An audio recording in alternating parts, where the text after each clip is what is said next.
All right. Hey, nerds. Farmer Jesse here. Welcome to Growers Daily, your daily dose of ecological farming insight. It is Wednesday, July 23rd, 2025, and today we are live, and we will be taking your questions live. I know that we had one feed up, and that one sort of failed on us. We apologize for that one, but we're live now, so let's do it. Let's see if this works.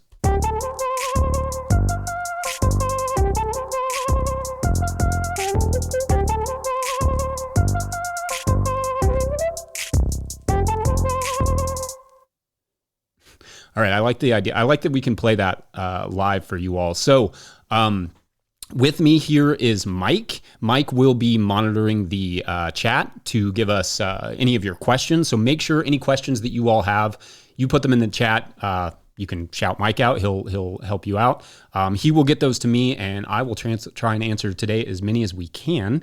I don't know how long we'll go. We'll go as long as we can, but I do have to harvest some basil this morning. So once it dries off a little bit, if you harvest it when it's too wet, it's like it does not keep very well. So I try and wait till that sun comes up and kind of knocks some of that moisture off, and then we can harvest it. It's like a delicate balance between harvesting too early and harvesting too late when it's too hot, and harvesting too early when it's too wet. So basil's good like that. So anyway, it's welcome to the 200th episode. This is very cool. We've done, some people are probably like, I don't know, is that a big deal? I don't know either. I actually don't know if it's a big deal, but it was a lot of work to get to this point. Mike and I, Michelle, we've all worked really hard on getting the show kind of just up and running and continuing, and everything that goes into it. It takes I think it takes approximately 8 or 9 man hours to get a 20-minute show every day. So it's it's a lot more than you would think. So it's had a huge response, and I don't know how many people are in the chat right now, but it seems like a lot. And we just really appreciate you all. This has been a lot of fun. It's been very challenging for me, and challenged things that I thought about gardening. It's challenged my own endurance in terms of educational content. It's also challenging because it's like a second job on top of farming. So it's all the things, but it's so much fun. And honestly, I'm excited to do these live things. I'd love to do more, conversational sort of stuff like this in the future. Some of my favorite sort of daily shows are just people talking. And I'd love to also add that at some point where it's just a handful of people, farmers, kind of talking about farming and other stuff. And I always think those are some of my favorite. And we used to actually do a lot of live stuff with my buddy Josh Satin used to do Growers Live. So we would do, he would bring in either myself or another grower from all over the place, and he would do live sort of events like this where you could ask them questions. And it'd be cool to kind of bring something like that back.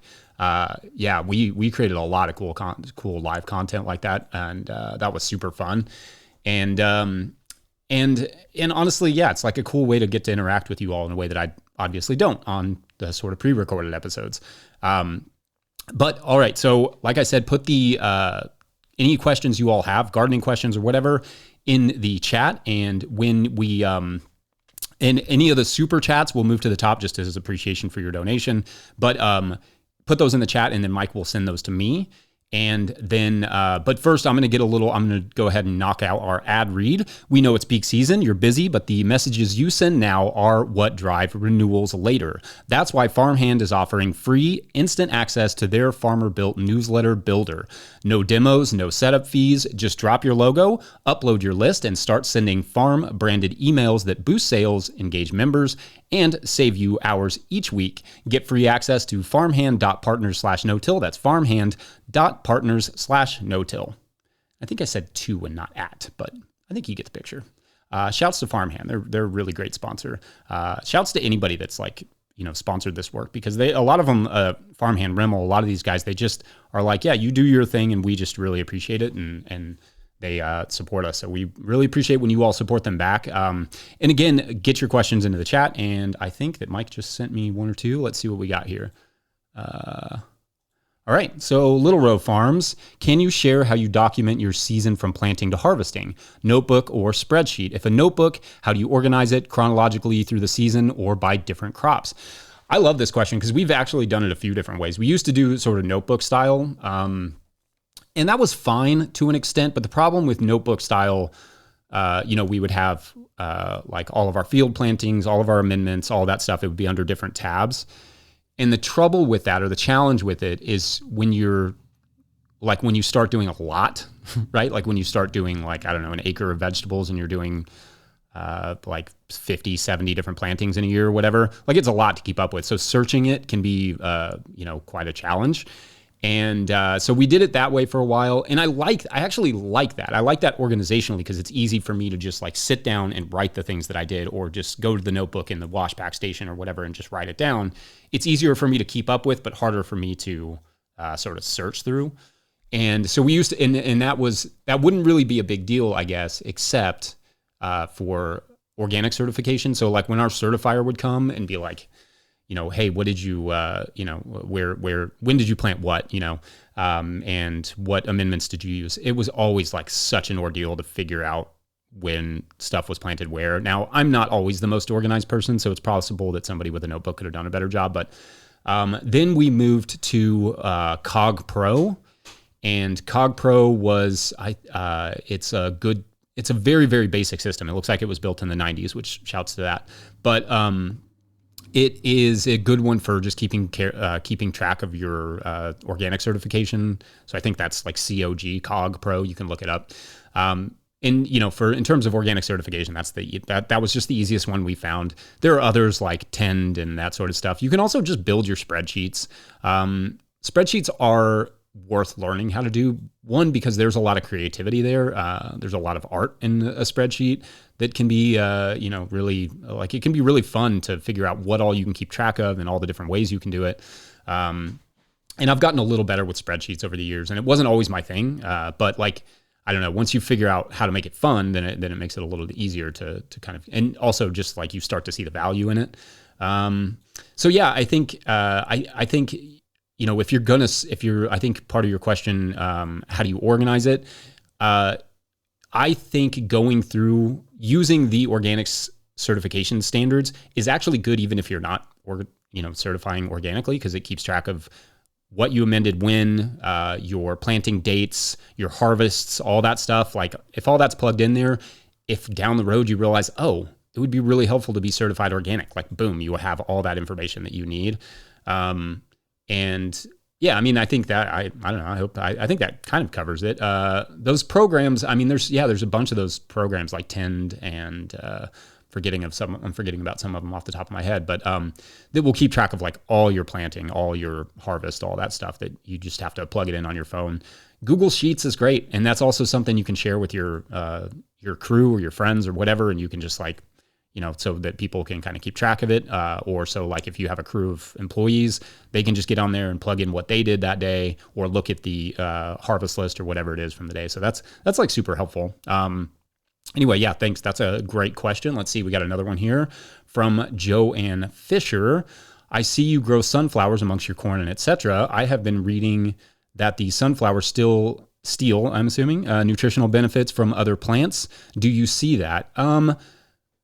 So maybe in some context, like there's a few different ways of looking at like how plants sort of interact in terms of like sharing nutrients or borrowing nutrients. And with sunflowers, they have kind of a deep taproot, but they also have like a lot of surface roots. So you can kind of, when you're interplanting, one of the things I write about in the book, in the Living Soil Handbook, is like root complementarity.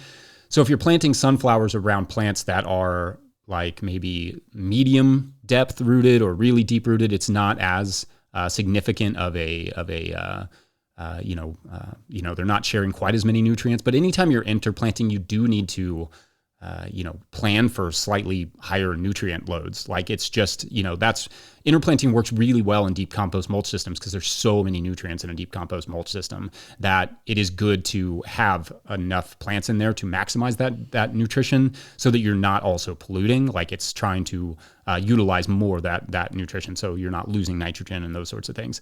But no, I mean, sunflowers no more than any other crop. I mean, if your nutrients and your soil quality and your the compaction and all those things are not addressed, like no crop's going to do well with any other crop. And I don't see in interplanting a lot of combativeness. Like I don't see a crop that technically, like people talk about like how fennel's one that you don't really want to plant with other ones, and I can see that. But I think as long as you have your nutrition pretty high and pretty well done, like, you know, all your drainage and all those things, and you're giving everything enough space, like you shouldn't run into that sort of antagonism.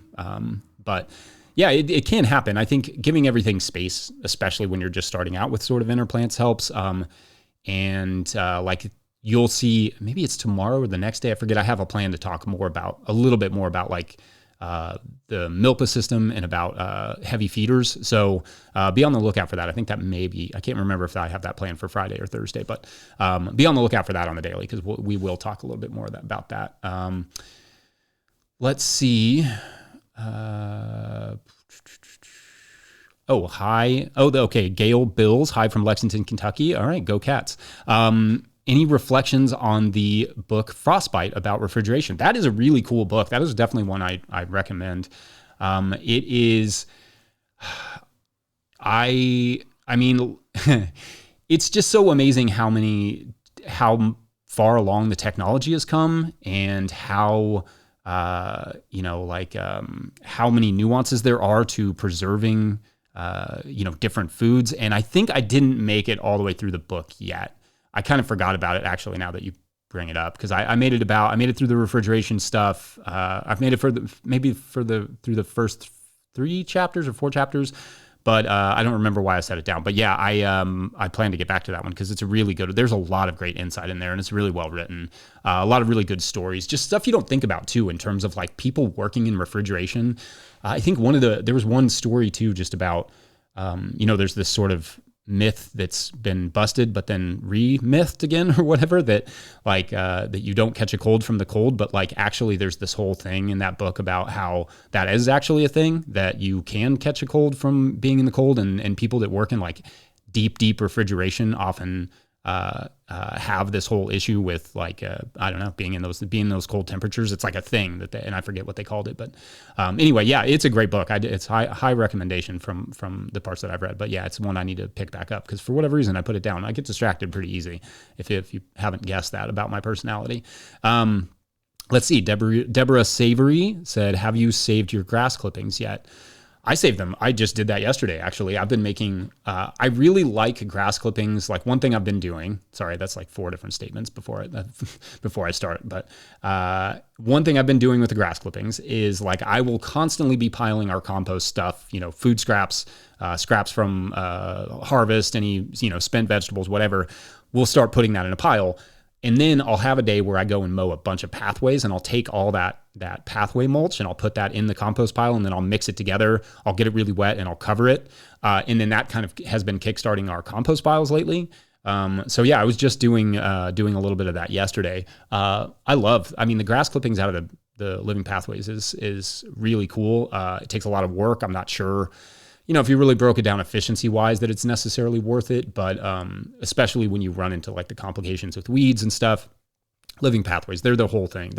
But but yeah, I love that. I mean, having that access to this like rich, green material to throw into your compost piles and kind of just get them kickstarted, it's really great. And I've also been experimenting more lately. I've had some decent luck just in terms of like the way it smells and the way that the plants react to it, with basically doing like an overnight extract with compost, like a compost extract.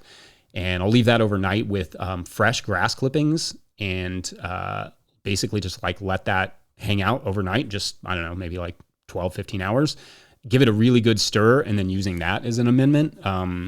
And I guess it's kind of in the vein of like the, what's the Jadam microorganism solution, that one, where they use a like baked potato. But I just feel like you have these microbes that really, really kickstart well off of fresh grass clipping. So I've been kind of playing with that. And I mean, the plants seem to react well to it. So I don't know. I mean, there's no science there. That's just observational. But yeah, that's kind of been one I've been playing around with.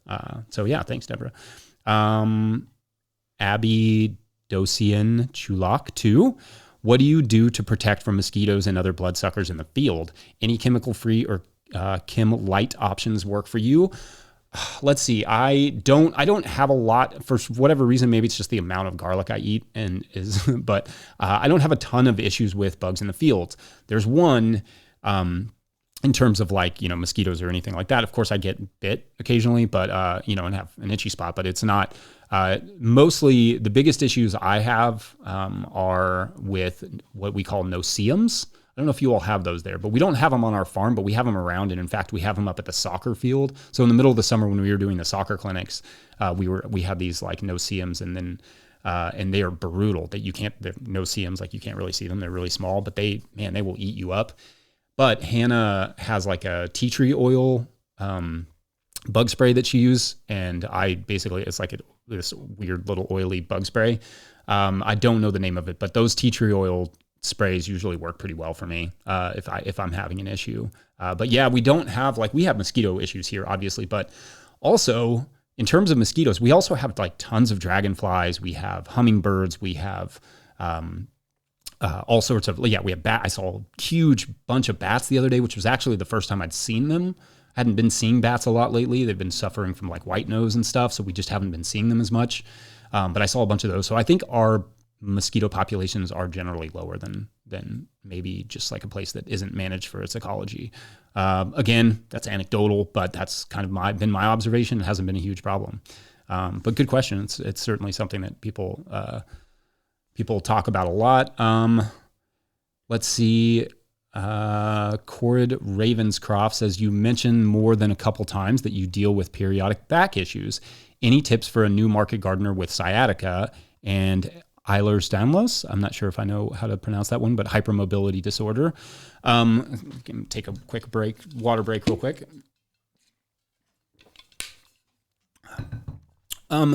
So I think every time I bring up the chiropractor, I get a little bit of pushback from people who, talk about like it's not always the most like scientifically proven practice.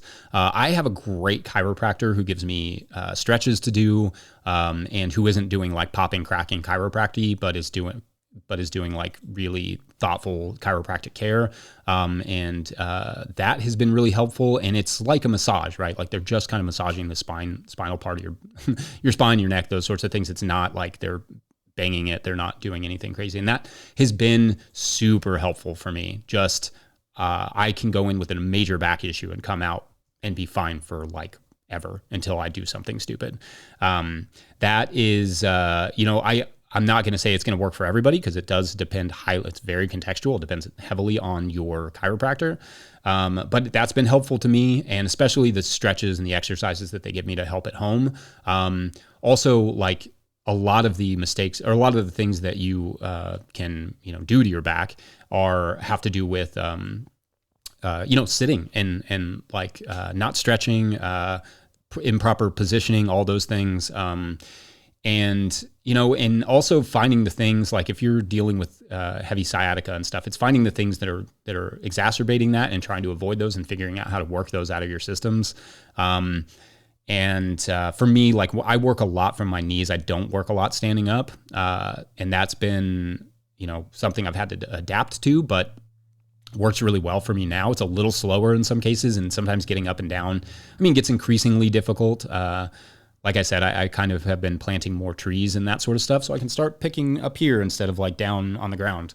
Those things, like it's tough, man. It is really tough when when your back is just drawing all the energy and all the pain. It's really distracting.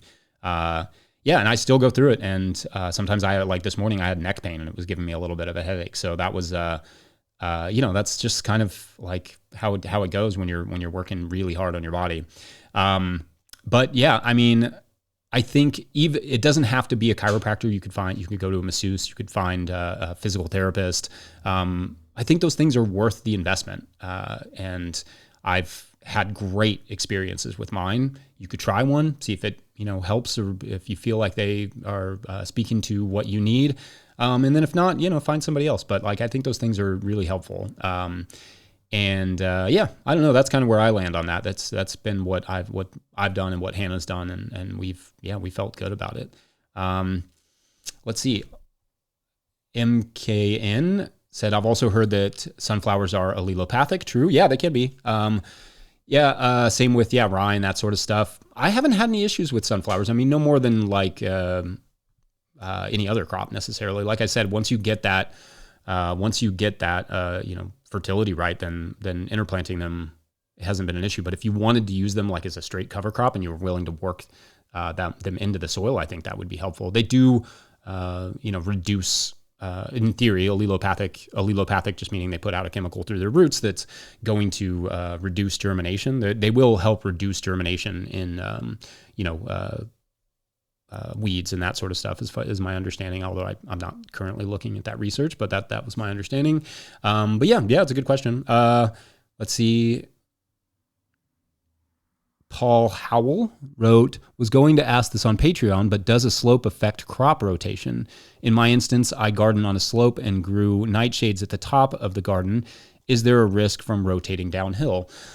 I mean, not that I could think of. It's an interesting question. Nothing I can think of. Those roots are going to travel a little bit downhill. I guess maybe it would depend on how close your beds are, but I don't think so. I mean, even crop rotation, as long as your beds are fairly healthy, like crop rotation is not going to be a significant deal. Your one risk might be is that diseases are going to travel downhill with gravity. So like if let's say you're having like, I'm just kind of thinking of this on the top of my head, but like, let's say at the top of the field, you have cucurbits and they end up getting infected with downy mildew or something like that, that I could see that going downhill a little bit depending on which way the wind is blowing and that sort of stuff. But by and large, no, I don't see any major issues with that. Buds, blossoms, and bouquets. Thoughts on hiring a farm consultant? I think I don't have any issue with hiring a farm consultant. It's going to just be harder finding them. I think retiring farmers and maybe farmers in between jobs or whatever, or like, or who are in between farms or building their farm and wanting to take a year to like build up their farm while they need money.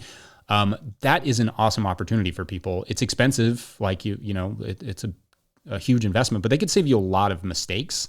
There's a lot of things that I'll see how somebody set up a farm and my brain just starts firing on things that I wish I would have been able to tell them. Setting up in a floodplain or, not addressing drainage or not really thinking about how far away it is from their house or their pack shed or any of those things. Like there's lots of little details like that you learn from being in this business for, I don't know, over a decade and a half now. And that, would be good to impart on people. I don't do it because I just don't have time. I think that, there are plenty of people that should be and could be doing it.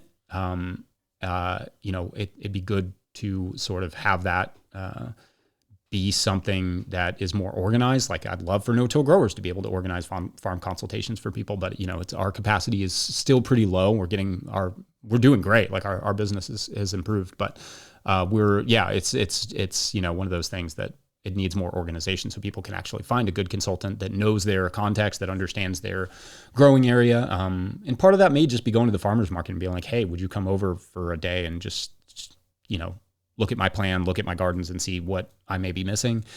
But yeah, I don't do it just because one, I don't have time. And two, for me, it's a bit of a paywall, right? Like I want my work to be out there in the open for everybody to be able to see so that you all can learn from it.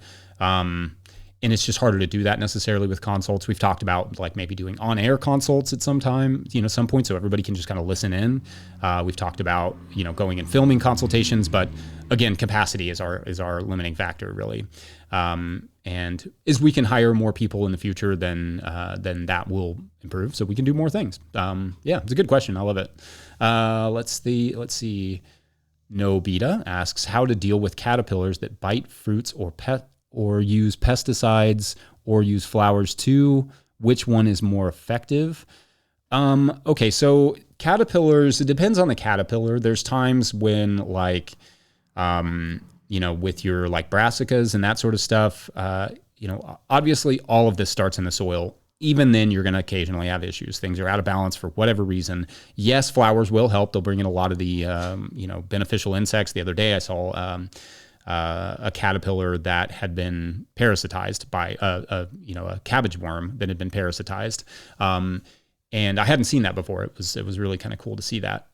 Just you don't catch it because they look really dry and shriveled. But so Flowers always help. Birds help. I see birds, like we have these little finches. I'll see them in the brassicas all the time, just eating up. Wasps, eating caterpillars. All of those things help. In an emergency, I don't really have a huge issue with Bacillus thuringiensis. Just make sure that you're getting the right BT. You can call like Seven Springs and just ask them like, hey, I'm having this issue. Is this right? And then you can use it minimally if you have to. And then slowly over time, start working on your ecology. Yeah, and things like armyworms, it's same sort of story. With something like tobacco hornworm, that's one that you're more going to deal with. Like, that is one that definitely benefits from those parasitoid wasps that you can bring in with things like Sweet Alyssum. So that having some of those flowers around that bring in buckwheat, Sweet Alyssum, all those little flowers, a lot of those bilifers like dill is a good one. Cilantro brings in a lot of pollinators and beneficials. Those sorts of flowers, just having them around, especially like within, I don't know, let's say arbitrarily 15, 20 feet of your crops, it makes a difference. And yeah, I mean, I think that's kind of it. That's our approach really. And then having landing places for birds, I think is one that I'm trying to explore more, just having larger shrubs, larger, trees, birdhouses, those sorts of things. Homesteading DIY asks, I have an ant infestation. How do you deal with this? We've done a couple episodes on ants. We have an ant infestation around our farm, but they're like the most innocent, obnoxious ants. They just stink. And they're not really bothering us too much. There's a couple different things you can do. Like, if it's like a fire ant situation, we've talked about, carefully dumping like boiling water on the mound, stirring it up, just keeping them from being happy in that place, just making sure to keep your distance. I've also used boron and a borax / like white sugar mix with water, and you just mix that together. They'll eat that. They'll take it back to the queen, and then that kind of at least reduces their numbers a little bit. It won't. I mean, the problem is like, we try and live in this like bug-free world that it just doesn't really exist. So it's really, I mean, you can keep things in check, but a lot of times they're just going to be around. So yeah. And let's see. Speaking of that, S. Hoback asks, borax is recommended by my local extension to add boron. AI search says it kills microorganisms. Is this conventional farming thought or no-till rhizosphere friendly? No, I mean, borax is like generally recommended by agronomists and stuff if you use it. Like the thing with boron is like it is 100%. Like you hear people say, a little, like use a very little bit. This is one of those nutrients that you really, really do have to use a small amount. But as far as I know, I mean, no, I haven't. This is something that's often recommended by agronomists. And somebody can feel free to correct me there, but that's my understanding. That it's boron is one of those things that is really mobile, and it's really it doesn't stay in the soil that easily. That it doesn't stay there for that long. So anyway, it's one of those things that you kind of have to add light amounts and with some relative frequency, like once a year or something, just depending on what the soil tests say. But yeah, like whereas other nutrients you can add kind of once and then you're good to go for pretty much the rest of time. But yeah, I mean, yes, in large numbers it will kill microorganisms almost certainly, but in small numbers, I don't see that as big of an issue. I just said ish. That's fun. Let's see. Where were we? Jamie Martin. What do you use to get rid of powdery mildew and tomato diseases? It has been awful in central Alabama. No rain, hot, and humidity. Yeah, it's tough. I'm assuming you're doing it in the field and that, you're living in a really difficult place to grow a crop like that in a way, because the humidity, because of the heat, if you're planting them too close, that will, lead to those diseases. The soil health helps, but you're going to have to try and find a few different crops that handle that humidity well.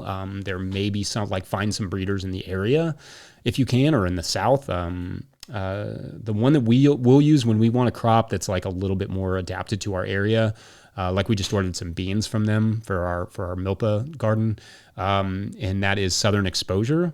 So Southern Exposure Seed Exchange, they do a good job of just having seeds that are relatively well adapted to hot, humid climates because they're over there in Virginia. But yeah, if there's a seed supplier in Virginia that, or in Alabama that has, any sort of, sells seeds, and they have any sort of tomatoes that maybe, resistant to those, late blight, early blight, any of those diseases. That may be where to look. I'm gonna take a quick water break again.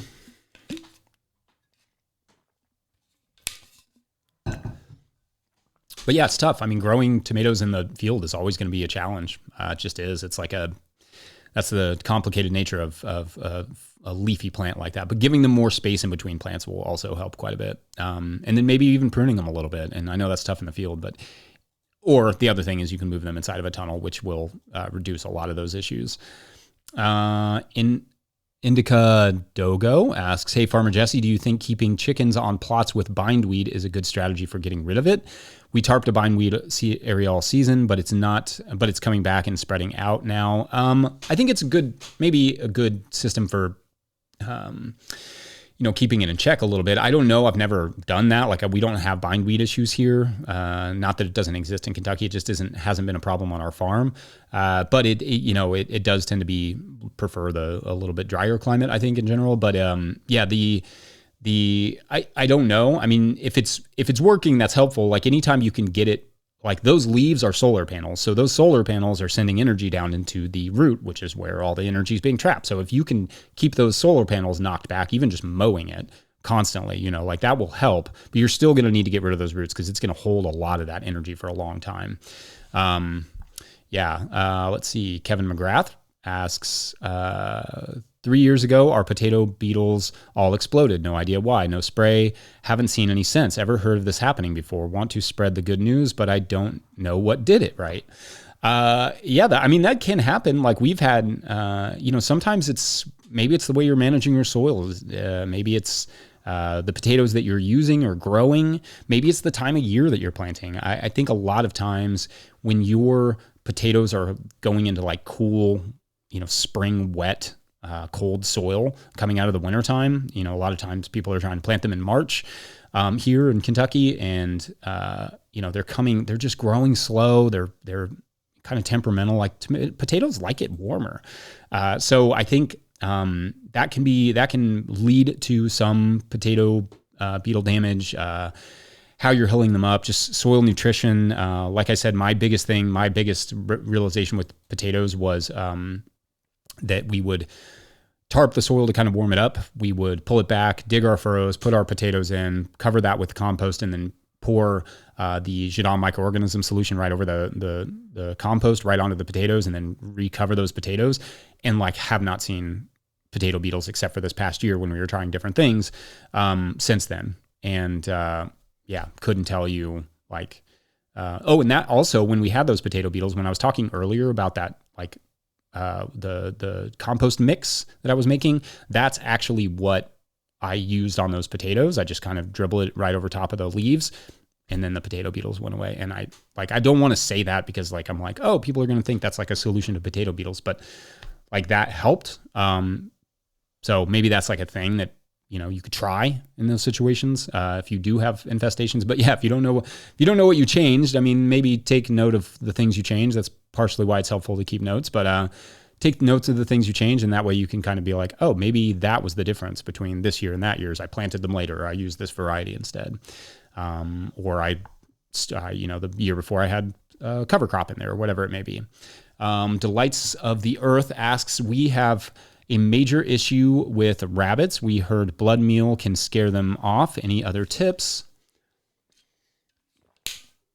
I mean, my biggest thing with, rabbits, that sort of stuff is exclusion helps, right? Like, if you can get some sort of fencing around it that excludes them, that's certainly helpful.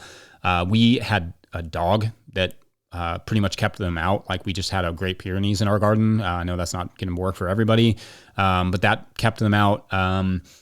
And also hawk habitat, any sort of large predatory birds, that certainly helps.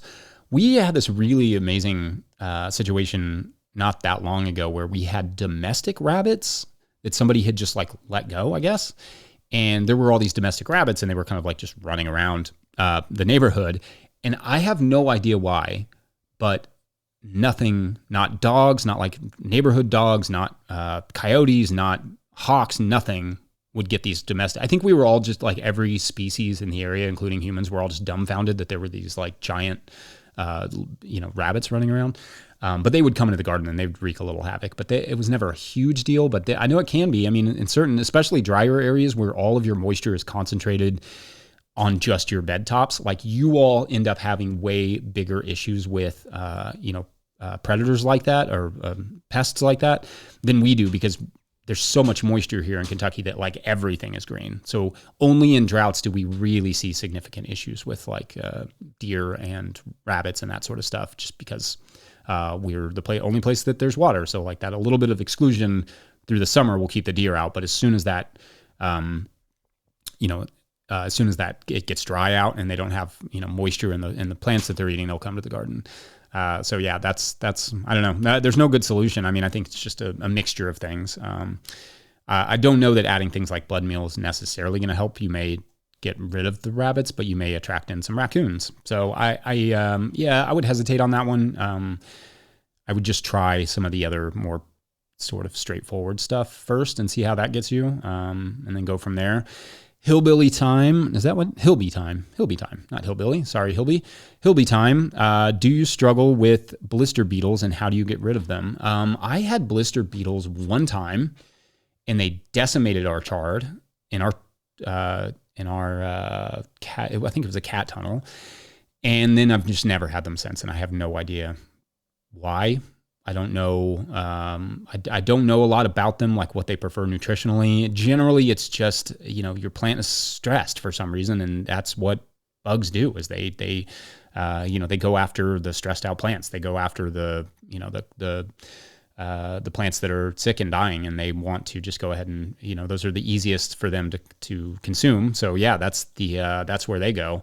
Managing your fertility, exclusion too, like any sort of insect netting. I know it's not ideal, but that's a simple approach. Is just if you have a crop that they tend to prefer, like Swiss chard or beets or whatever, then maybe adding some sort of insect netting would be the approach. Let's see. Let's keep rolling. Wow, we've already gone 40 minutes, Mike. Look at us. Julie Rainey asks, what benefits do you hope TEF will have? Too many. I hope TEF saves the world. I love TEF right now. It's maybe too ambitious, but I love it. I'm fascinated by it because it, I know it's used as a food crop in some cultures, and I think that's super cool. I think it's really pretty. It's fast growing. It's relatively low lying. And I've started mowing some of it to see how I can manage it with a mower. I started putting some under, maybe I'll just show that tomorrow too, putting it some under some okra and some sunflowers, just to kind of like look at it and see what it does. Maybe it could work in living pathways where you don't necessarily just want like anything.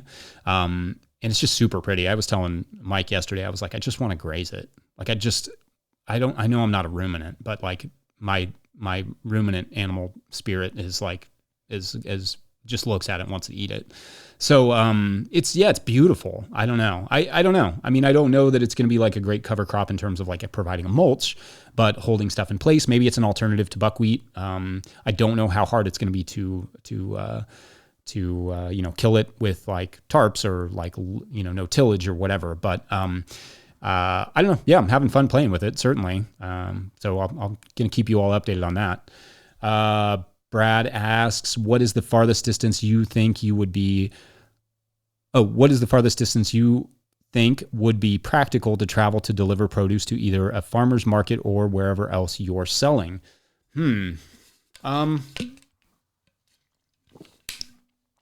has to be an equation there, but generally, like, you want to keep your markets as close to your house as you can, as your farm as you can. Travel it's just time. It's just waste, right? So like if you can figure out a way to make the majority of your sales close to home, that's ideal. if you can, like if you never have to leave the farm, that's the highest profitability, right? Like you're not having to pack stuff into a van.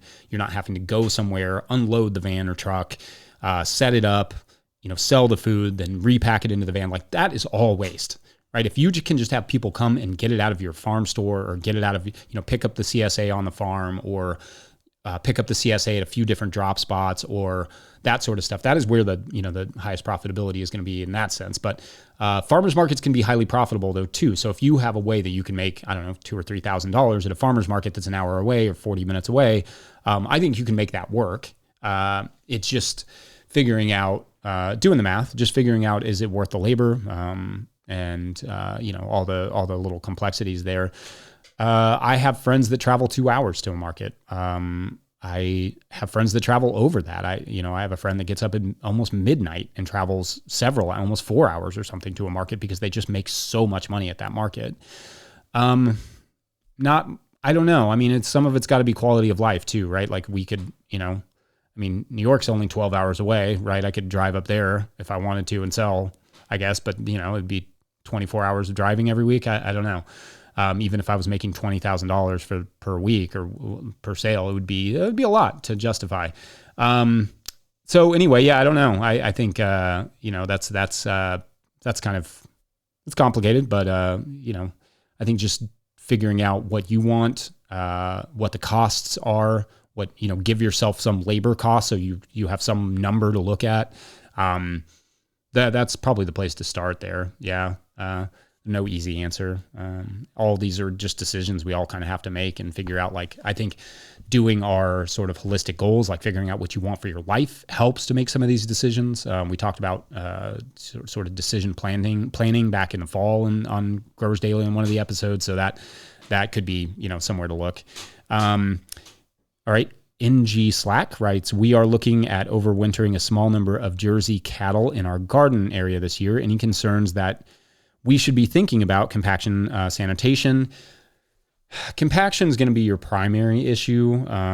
Sanitation, it just depends on if you're going immediately into like radishes or something in the spring, then yeah, maybe that would be an issue. But if you're going to go like plant tomatoes or something there, or like you're following the 90-120 day rule, you're getting them out before stuff is really growing or whatever, then you should be fine. I think your biggest issue is compaction, and that goes with anything that, anywhere that animals sit, whether it's a pasture, a garden, whatever. Like rotation is important. Duration of the amount of time they stand in one place is really important. Like if you have a large garden or a large farm and you can move them through there relatively quickly, then the benefits could be really high, especially if you have like a cover crop down, they come in, they graze it, you move them off, the cover crop regrows a little bit, they come in, they graze it, whatever.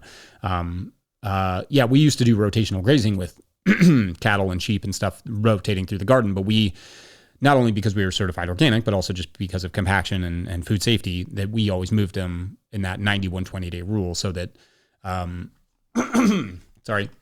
so that crops that were, not touching the ground, those could be planted 120 days before, or they could go into ground that had manure on it, as long as they wouldn't be harvested 120 days before or since then. So like basically, if you had chickens on a plot, and you plant your tomatoes, you can't harvest those tomatoes for 90 days.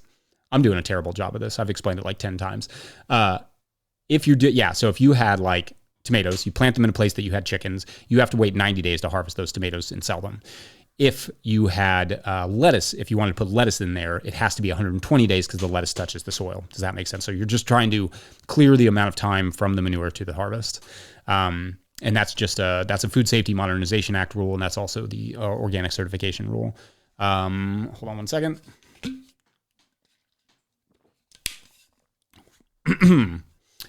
All right, so Amy M. Levy asks, in central Kentucky, I've got a tiny backyard garden, but would really like to have some fruit trees, like fruit stone, peaches, or mulberries. Any recommendations that won't interfere with overhead power line? I would go lower then. I would probably not go so much like, too high. I mean, peaches you can keep fairly low. It depends on how high that power line is. Mulberries, maybe not. They can get pretty tall. I would maybe go more towards bushes too, like blueberries. You can actually get some nice, rabbit eye blueberries and stuff. They grow really well around here. Blackberries, black raspberries, that sort of stuff. Maybe focus more on those lower lying stuff. Pawpaws, they're not super huge. I'm not a huge pawpaw fan. I like one pawpaw a year, and then I'm like good. But they make there's some good things you can bake with them and stuff. So that's an option. And yeah, we have a tough time with fruit here. I would talk to, excuse me. I would talk to Blake down there at Peaceful Heritage and see what he thinks. Like figure out what your clearance is there, and then maybe just give Blake a call and see what he would recommend, because he may have more insight on some cool small fruits that you could use that are really that are really useful. And I know lots of people that love pawpaws, so I don't want to knock them. But yeah, I like going and getting one wild one every year, and then I'm like solid. Let's see. Jared James writes, what is your strategy to combat spider mites? What sprays do you prefer, or what predator insects do you introduce? I've never had spider mites. I really don't know a ton about them, Jared. So that's maybe one I'm going to have to just defer to the comments section there to help me with, because it's not one we've had, and honestly, my approach to all of these things is always the same. I think I talked about this recently. It's just like, in certain situations, it's exclusion. You need lots of flowers. You need lots of, good soil health, manage your compaction, manage your fertility. Compost makes a huge difference in crop productivity. Honestly, my approach to all insects is always the same. It's very boring. It's just, manage the ecology, manage the soil, plant at the right time, those sorts of things. So yeah, I know that's not super helpful, but, and then exclusion net if need be, that, not my favorite stuff, because it is a petroleum sort of plastic product, but if you can get it to last and if you can get the highest quality stuff, then you can get a lot of years out of it. Let's see. I'll maybe take a few more here. I know I've got quite a few. I'll take a few more, and then I think I'm gonna call it. It's almost an hour now. So thank you all for hanging in, and so many great questions. I'm loving this. So this is it's fun because I'm kind of rapid firing these, but I don't always get to talk about some of these subjects. They may not make like a full episode, but they definitely make like a full 5-minute rant. David Stewart writes, hey, Jesse, good morning, and hello from Chapel Hill, North Carolina. What's up out there in the triangle? Love your videos. Quick question. Do you know the soil analysis test with dirt, water, and a mason jar? Yeah, you're talking about the one that just kind of measures for soil aggregation. What do they call it? I forget. I just said that one the other day. What is it called? Yeah. There's a few different ways you can, measure your soil aggregation and that sort of stuff. Slate test. Is that what it's called? I think that's right. But yeah, you can look up, there's many ways you can do a basic soil analysis at your house in terms of your soil health and your soil aggregation. It tells you a lot. If you put a little, I use a sieve and I just dip that in water, and then you can shake it around. And if that, put some soil, just dig down to the rhizosphere, put that soil into a sieve, take that sieve and kind of shake it around in water. And if it gets super dirty, that means you really have to do some work on your soil health. If it doesn't, if it stays relatively clean, it drops some sediment or something, but it stays relatively clean, that's a good sign that you're doing things right with your soil. It's not just breaking apart and drifting into the water. It's staying together, and that's what you want to see. And I'm assuming that's what you were talking about, but maybe there's another one that I'm not thinking of. Jesse Turrets, what's up, Jesse? Jesse Turrets writes, hey, Jesse, social gardener here, or SoCal gardener here. We get these huge, dry, hot winds that come through. No matter how healthy and well-watered things are, plants just always air fry to some degree. Any thoughts on this? Yeah, I think, Jesse, you're over there in the West Coast, right? In Southern California.